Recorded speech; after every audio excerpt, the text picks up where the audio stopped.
Hello दोस्तों, नमः संस्कृताय। Good afternoon. आप सभी का इस क्लास में स्वागत है। आज हम पढ़ रहे हैं किराता अर्जुनियम, जो आज पढ़ेंगे 7वां श्लोक। इससे पहले हम 6 श्लोक पढ़ चुके हैं। यह किराता अर्जुनियम महाकाव्य है जो महाकवि भारवी द्वारा रचित है।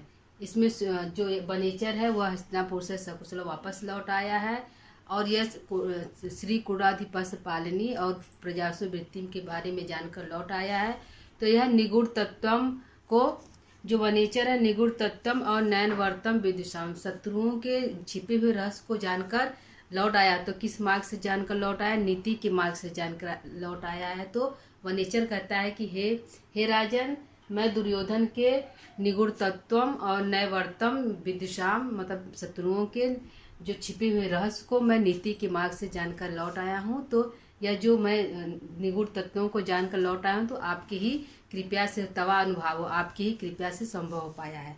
तो वनेचर बता रहा है कि इसमें 7वें श्लोक में वनेचर बता रहा है कि किस प्रकार जो सुयोधन है, जो छल से जीती हुई पृथ्वी को अब नीति के मार्ग से जीतना चाहता है। वह बता रहा है कि किस प्रकार जो निगूढ़ तत्वम है, जो छिपा हुआ रहस्य है, तो वह क्या है। मतलब जो वनेचर बताएगा कि मैं निगूढ़ तत्वम को जानकर वापस आया हूँ। तो निगूढ़ तत्वम दुर्योधन का क्या है, क्योंकि जो दुर्योधन है वह विशंकमानो भवतः पराभवम। ये श्लोक को हम पढ़ते हैं। विशंकमानो भवतः पराभवम निपासनिष्ठो अपि वना अधिवासिन दुरोदर छद्म जिताम समीहते, दुरोदर छद्म जिताम समीहते, नयन जेतुम जगति सुयोधन, नयन जेतुम जगति सुयोधन। सुयोधन से किसका बोध हो रहा है दोस्तों? तो सुयोधन से हमारा दुर्योधन का बोध हो रहा है। किसका बोध हो रहा है?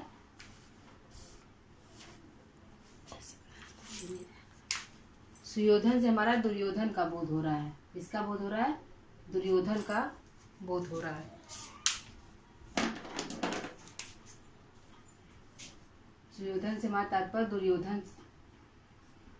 दुर्योधन भारवी ने यहाँ सुयोधन को दुर्योधन कहकर, जो दुर्योधन है उसको सुयोधन करके संबोधित किया है। सुयोधन मतलब जिसको आसानी से जीता जा सके वह सुयोधन है। दुर्योधन मतलब जिसको कठिनाई से जीता जा सके। तो भारवी ने दुर्योधन की जगह सुयोधन नाम प्रयोग किया है। तो सुयोधन और दुर्योधन एक ही है दोस्तों। तो यहाँ कभी कहते हैं, वनेचर कराया कि हे राजन, जो सुयोधन है, जगती माने पृथ्वी या हस्तिनापुर या कुरु प्रदेश, जगती माने पृथ्वी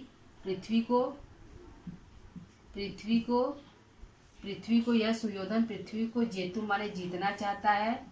जेतु माने जीतना, तुमुन प्रत्यय का प्रयोग चाहता है, चाहते के तुमुन चाहत के अर्थ में, तो जीतना चाहता है। सुयोधन जो दुर्योधन जो है पृथ्वी जगती जेतुम नयन, यह पृथ्वी को जीतना चाहता है।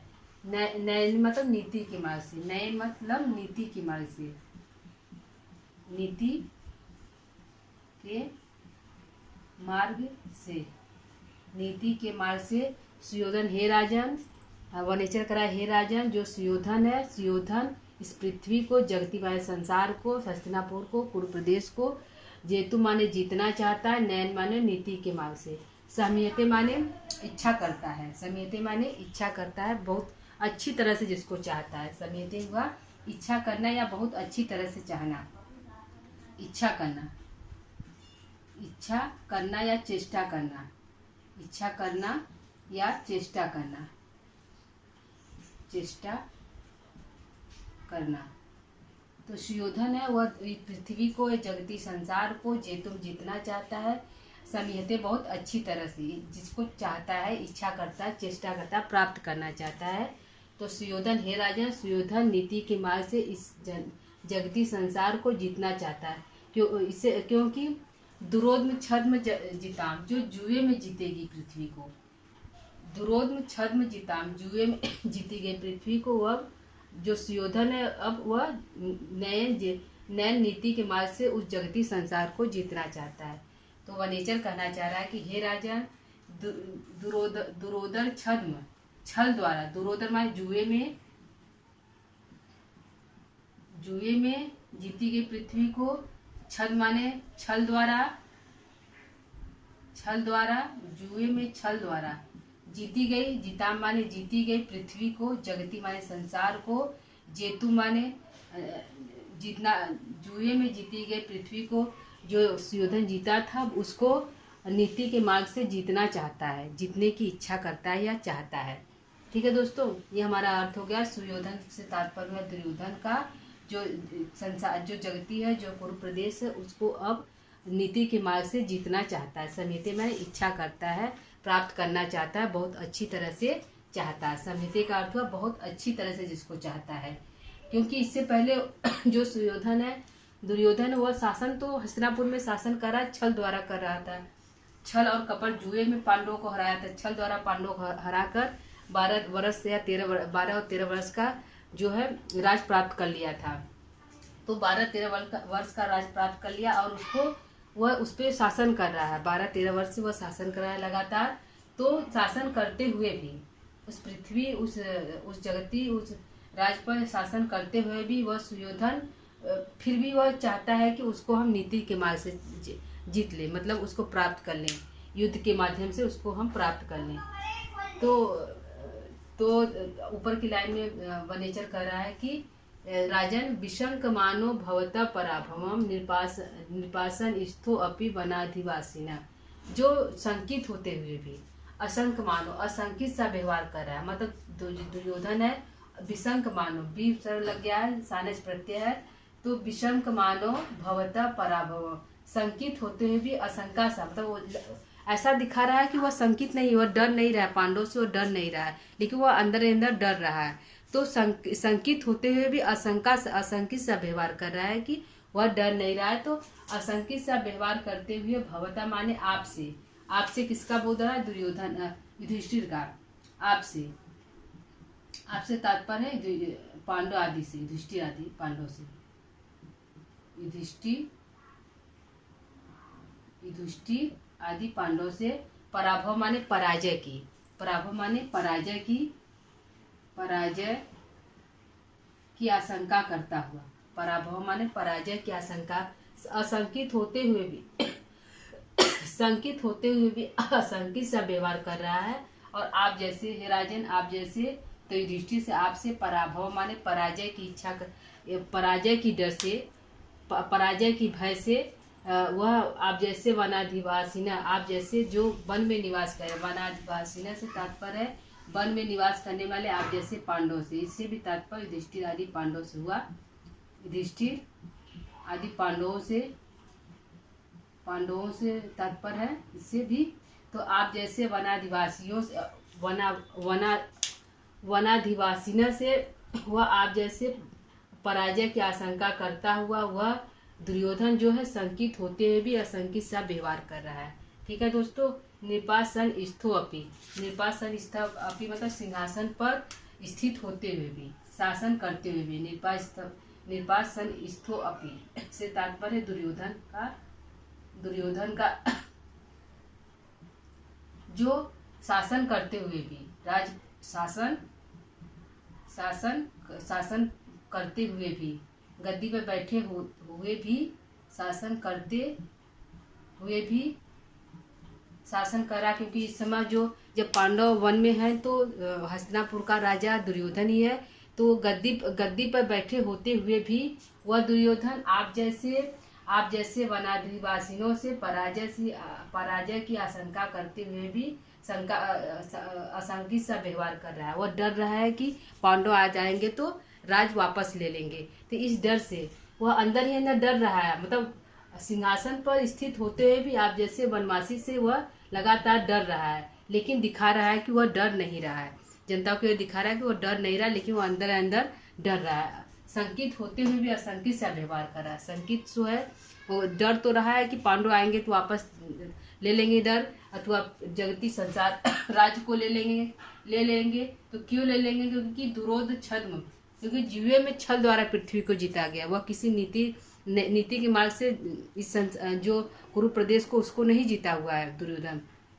तो जुए में दुरोधर छद्म जुए में छल द्वारा जीती हुई पृथ्वी को समीहते। अब वह चाहता है, क्या चाहता है सुयोधन की, वह जगती संसार को नए माने जीतना, जेतु माने जीतना चाहता है। किससे? नए नीति के मार्ग से जीतना चाहता है। क्योंकि वह इसलिए शंकित हो रहा है क्योंकि वह शासन तो कर रहा है, सिंहासन में बैठा तो है, लेकिन असंख्य सा व्यवहार इसलिए कर रहा है और आप जैसे वनवासियों से इसलिए डर रहा है क्योंकि वह जो जगती संसार को जीता हुआ है दुरोध छद्म है, छल द्वारा पृथ्वी को जीता हुआ है, न कि नीति के मार्ग से, किसी युद्ध इत्यादि के मार्ग से नहीं, एक नियम से नहीं जीता हुआ है। तो वह इसीलिए डर रहा है कि हम तो उसको छल द्वारा जीते हुए हैं, जुए में छल द्वारा पृथ्वी पूरी प्रदेश को जीते हुए। जब भी पांडव आएंगे तो इस गद्दी पर बैठ जाएंगे, इस शासन को ले लेंगे। इसी डर से वह लगातार डर रहा है। आप जैसे वनवासियों से वह लगातार डर रहा है और दिखा रहा है कि वह डर नहीं रहा है। लोगों को यह दिखा रहा है कि वह डर नहीं रहा है, लेकिन वह लगातार डर रहा है। इसीलिए तो वह समीहते, वह इच्छा करता है या चेष्टा करता है। क्या चेष्टा करता है? यही कि वह जगती संसार को जेतुमाय जीतना चाहता है नीति के मार्ग से। अभी तक वह दुरोध छद्म से शासन कर रहा है। जो दुर्योधन है दुरोध छद्म द्वारा जीती हुई पृथ्वी पर शासन कर रहा है और वह चाहता है कि वह नीति के मार्ग से, नियम से, युद्ध द्वारा उसको हम जीत ले, प्राप्त कर ले, फिर उस पर हम शासन करें। तो यह दुर्योधन है, वह लगातार वह यही प्रयास कर रहा है कि वह जगती संसार को नीति के मार्ग से जीत ले। तो यह रहा हमारा अर्थ दोस्तों। एक बार हम फिर इसको एक बार देख लेते हैं इसका अर्थ, फिर इसका हम प्रश्न उत्तर देखते हैं। विसंकमानो भवत पराभवम, विसंकमानो भवत पराभवम, निपासनिस्थो अपि वनाधिवासिन, निपासनिस्थो अपि वनाधिवासिन, दुरोदर छद्म जित हम समीहते, दुरोदर छद्म जिताम समीहते, नयन जे तुम जगति सुयोधन, नयन जे तुम जगति सुयोधन। संकित होते हुए भी दुर्योधन जो है, संकित होते हुए भी असंकित सा व्यवहार कर रहा है, दिखा रहा है कि वह संकित नहीं है। भवता माने आप जैसे दुष्ट, आप जैसे राजा से, पराभव माने पराजय,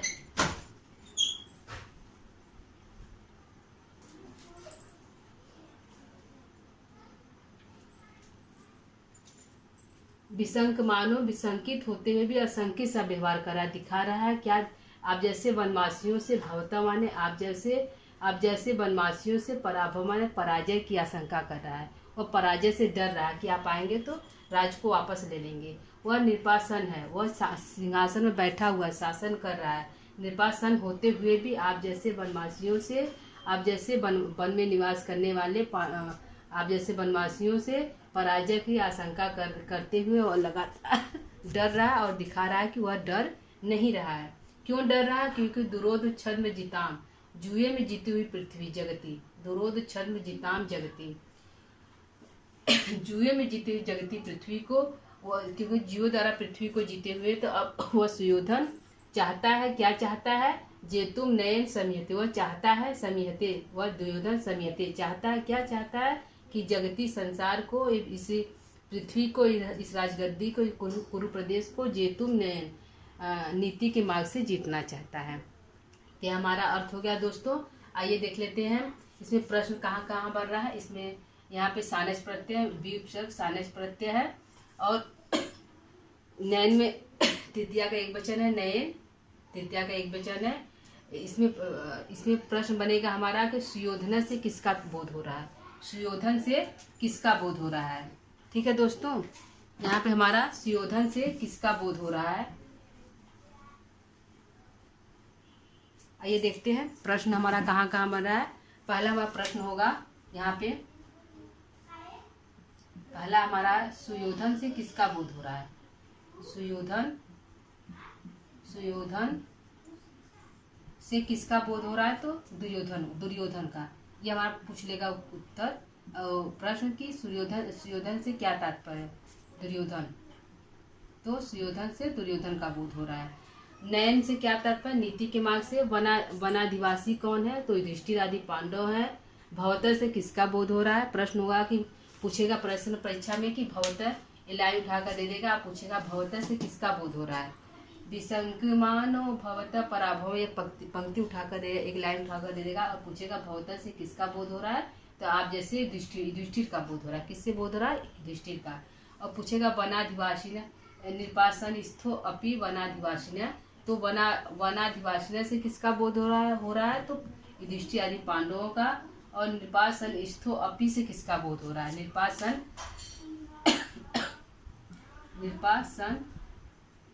स्थो अपि से किसका बोध हो रहा है? तो इससे दुर्योधन का बोध हो रहा है। इससे क्या हो रहा है? किसका बोध हो रहा है? दुर्योधन का बोध हो रहा है। और दुरोध छद्म से क्या, दुरोधर से क्या तात्पर्य है? दुरोधर प्रश्न होगा हमारा दोस्तों, दुरोधर से क्या अर्थ है? दुरोधर का क्या अर्थ है? तो जुए में जीती गई, जुए में जीती गई। ठीक है दोस्तों, छद्म से जीती गई, छल द्वारा जीती गई। जिताम माने पृथ्वी जीती गई, जुए में जीती, छल द्वारा जीती गई पृथ्वी को संयति। तो यहाँ पर प्रश्न हुआ कि जुए में जीती गई पृथ्वी को दुर्योधन अब किस मार्ग से जीतना चाहता है? हमारा प्रश्न है जुए में जीती गई पृथ्वी जगती को दुर्योधन जो है किस मार्ग से जीतना चाहता है? तो आंसर होगा नयन नीति के मार्ग से जीतना चाहता है। किस मार्ग से? नयन नीति के मार्ग से जीतना चाहता है। दुर्योधन किससे भयभीत है? दूसरा प्रश्न हमारा है दुर्योधन किससे लगातार भयभीत है? तो आप जैसे वनाधिवासी ने पांडवों से। किससे है? पांडवों से भयभीत है।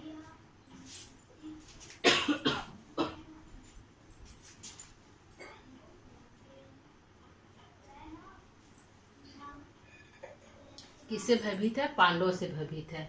दुर्योधन कहाँ मतलब शासन करते हुए भी लगातार क्या दिखा रहा है? जनता को गद्दी बैठा और लगातार शासन करते हुए क्या दिखा रहा है? तो असंख्य मानो, वह संकित नहीं है।